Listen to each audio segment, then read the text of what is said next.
سب سے پہلا کام ہم نے یہ کرنا ہے کہ اپنی اولادوں کو کثرت کے ساتھ حضور پہ درود پڑھنا سکھانا ہے. یہ ہم نے کام کرنا ہے، اپنی اولادوں کے سینوں میں درود ڈالنا ہے. میں جانتا ہوں کہ ہم جب لوگ چھوٹے تھے تو اس وقت محافل نعت کا رنگ کیا ہوتا تھا.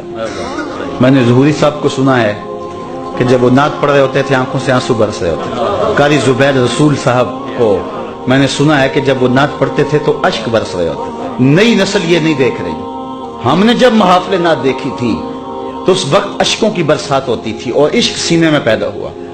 اور آج آرٹسٹ اسٹیجوں کے اوپر آ کر کے مختلف رنگوں کے پٹکے باندھ کے اور عورتوں جیسے لباس پہن کے اور برستے نوٹوں کے اندر جو کچھ کر رہے ہیں، اس سے عشق رسول پیدا نہیں ہوتا.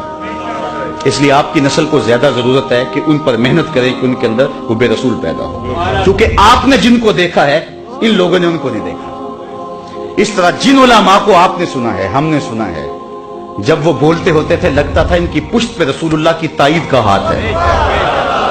اور کیا آج اسٹیجوں کے اوپر ڈانس نہیں ہوتے؟ آج لطیفے نہیں سنائے جاتے؟ آج کیا رسول اللہ کے دین کا تماشا نہیں بن گیا؟ اگر آپ ناراض نہ ہوں تو کیا آج مولوی اپنے خطبے بیچ نہیں رہے؟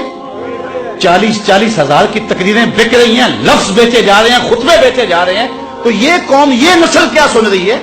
یہ تو بدل ہو رہی ہے دین سے. اس لیے ماں باپ نے سنبھالنا اس نسل کو. تیسری بات، ہم نے جن پیروں کو دیکھا تھا جب ان کے سامنے جاتے تھے تو ہمارے دل ڈولتے تھے کہ جو دل میں خطرہ آتا ہے شیخ کی نگاہ اس پہ ہوگی. لیکن اب پیر کی نگاہ دل پہ نہیں، دل کے اوپر لگی ہوئی جیب پر ہے. تو آج پیر خود جو ہے وہ طالب زر بن گیا. تو اب نہ تو پیر میں وہ روپ نظر آیا، نہ مولوی میں وہ روپ نظر آیا، نہ ناطخواں میں وہ روپ نظر آیا. تو مجھے بتاؤ کہ یہ نئی نسل کہاں سے دین لے گی؟ علامہ اقبال نے اس وقت کہا تھا کہ اپنی نسل پر توجہ دو جب امیر ملت بھی موجود تھے. اس وقت کہا تھا جب سید احمد سعید کاظمی، بلکہ بعد کے یہ لوگ ہیں، اس دور میں کہا تھا. اور آج تو ہر لئی میں رازدار دین شدے.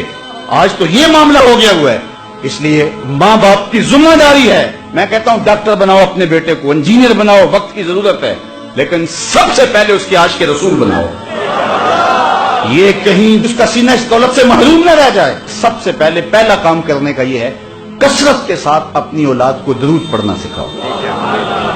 کسی نے اقبال سے خود پوچھا کہ تیرے لہجے میں یہ مٹھاس کہاں سے آ گئی، رس کہاں سے آ گئی؟ جو اہل نقد ہیں، یہاں شعراء بھی موجود ہوں گے، وہ غالب کو اقبال سے بڑا شاعر مانتے ہیں، لیکن جو عزت اقبال نے پائی وہ غالب کا مقدر نہیں بن سکا.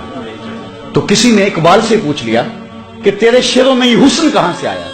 تو اس نے کہا 1.25 کروڑ مرتبہ میں نے حضور پہ درود پڑھا ہے. میں تنہا کمال سخن کو نہ پہنچا، میرے شعر ہیں اور تاثیر ان کی.